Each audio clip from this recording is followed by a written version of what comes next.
Dari kitab Wahyu.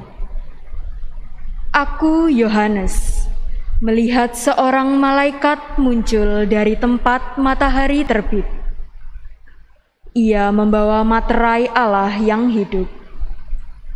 Dengan suara nyaring ia berseru kepada keempat malaikat yang ditugaskan untuk merusakkan bumi dan laut, katanya, "Janganlah merusakkan bumi atau laut atau pohon-pohon sebelum kami memateraikan hamba-hamba Allah kami pada dahi mereka." Dan aku mendengar jumlah mereka yang dimateraikan itu, 144.000 yang telah dimateraikan dari semua suku keturunan Israel. Kemudian daripada itu, aku melihat suatu kumpulan besar orang banyak yang tak terhitung jumlahnya, dari segala bangsa dan suku, kaum dan bahasa. Mereka berdiri di hadapan tahta dan di hadapan Anak Domba, memakai jubah putih dan memegang daun-daun palem di tangan mereka. Dengan suara nyaring mereka berseru, "Keselamatan bagi Allah kami yang duduk di atas tahta dan bagi Anak Domba." Dan semua malaikat berdiri mengelilingi tahta, tua-tua dan keempat makhluk yang ada di sekeliling tahta itu. Mereka tersungkur di hadapan tahta itu dan menyembah Allah sambil berkata, "Amin, puji-pujian dan kemuliaan, hikmat dan syukur, hormat, kekuasaan dan kekuatan bagi Allah kita sampai selama-lamanya. Amin." Seorang dari antara tua-tua itu berkata kepadaku, "Siapakah mereka yang memakai jubah putih itu, dan dari manakah mereka datang?"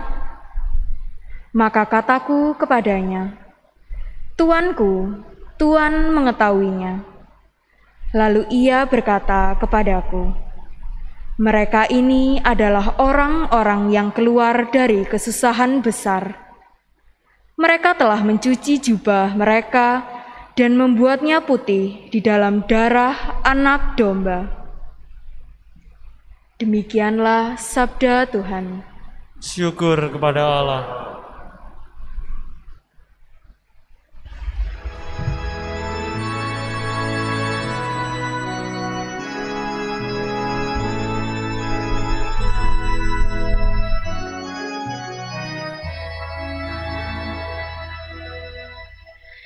Inilah angkatan orang-orang yang mencari wajah-Mu ya Tuhan.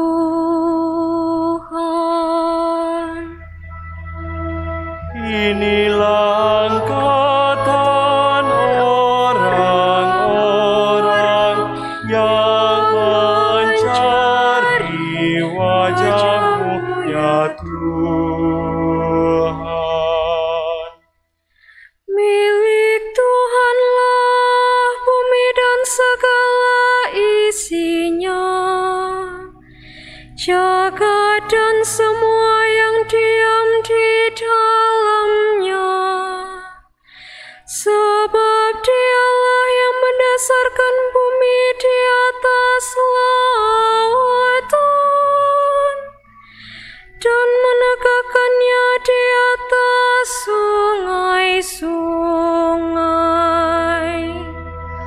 Inilah angkatan orang-orang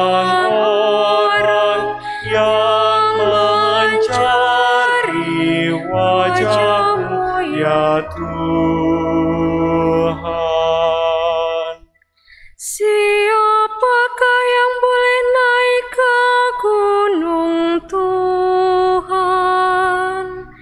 Siapakah yang boleh berdiri di tempat-Nya yang kudus? Orang-orang yang bersih tangannya dan murni hatinya,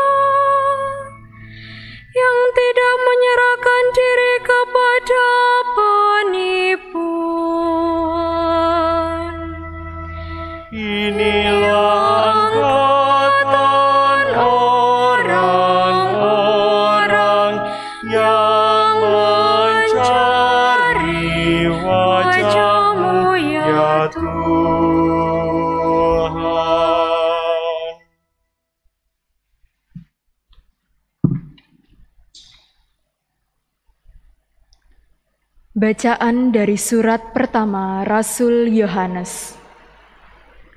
Saudara-saudara terkasih, lihatlah betapa besar kasih yang dikaruniakan Bapa kepada kita, sehingga kita disebut anak-anak Allah. Dan memang kita sungguh anak-anak Allah.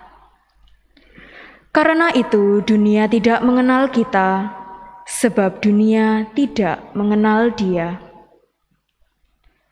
Saudara-saudaraku yang terkasih, sekarang kita ini sudah anak-anak Allah.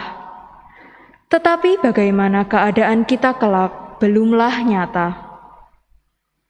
Akan tetapi kita tahu bahwa apabila Kristus menyatakan dirinya, kita akan menjadi sama seperti Dia, sebab kita akan melihat Dia dalam keadaannya yang sebenarnya. Setiap orang yang menaruh pengharapan itu kepadanya, ia menyucikan diri sama seperti Dia yang adalah suci. Demikianlah sabda Tuhan. Syukur kepada Allah.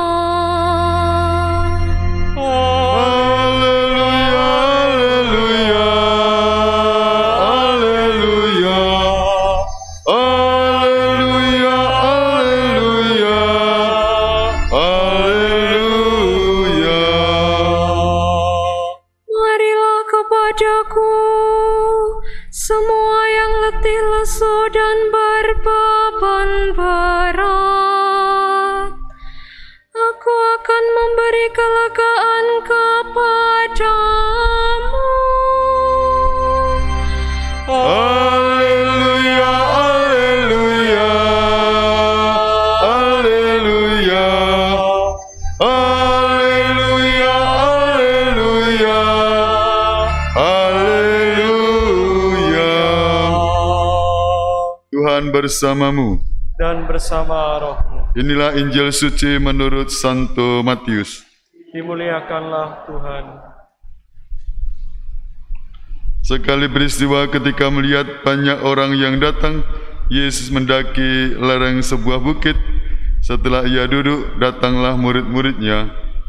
Lalu Yesus mulai berbicara dan mengajar mereka, katanya, "Berbahagialah orang yang miskin di hadapan Allah, karena merekalah yang empunya kerajaan surga. Berbahagialah orang yang berduka cita, karena mereka akan dihibur.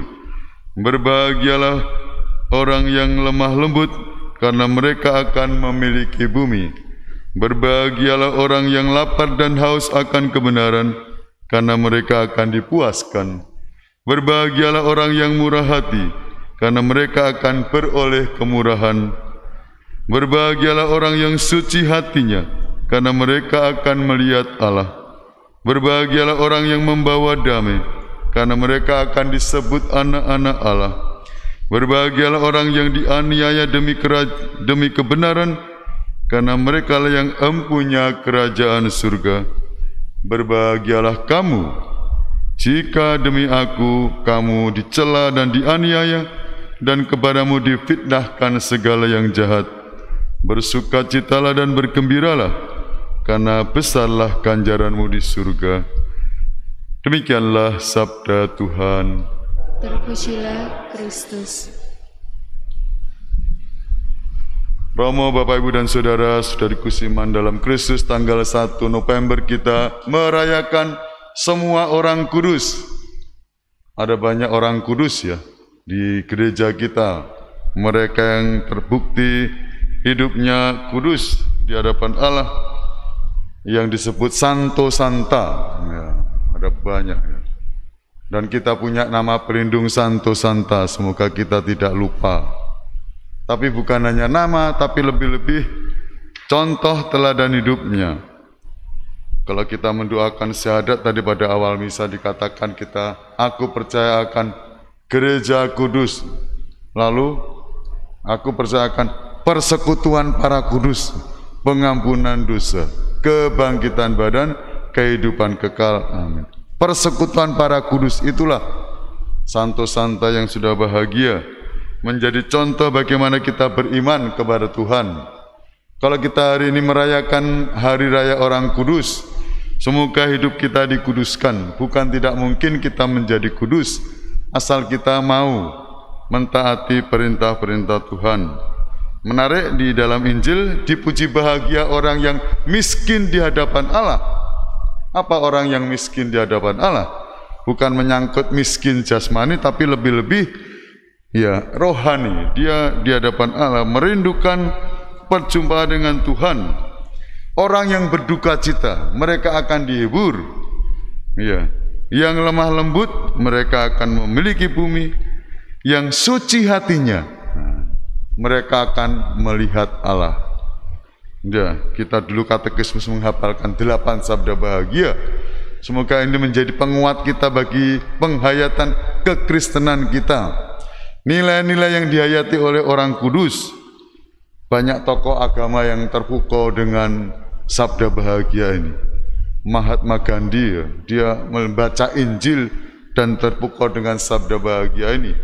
Semoga iman kita dikuatkan. Pada hari ini kita merayakan Hari Semua Orang Kudus. Semoga hidup kita dari hari ke hari disucikan. Maka mari kita mohon rahmat dalam Ekaristi pada sore hari ini, agar semangat para kudus, lebih-lebih Santo Santa pelindung kita, menjadi semangat kita untuk menghayati kekristenan kita. Berkatalah menyertai kita semua. Amin.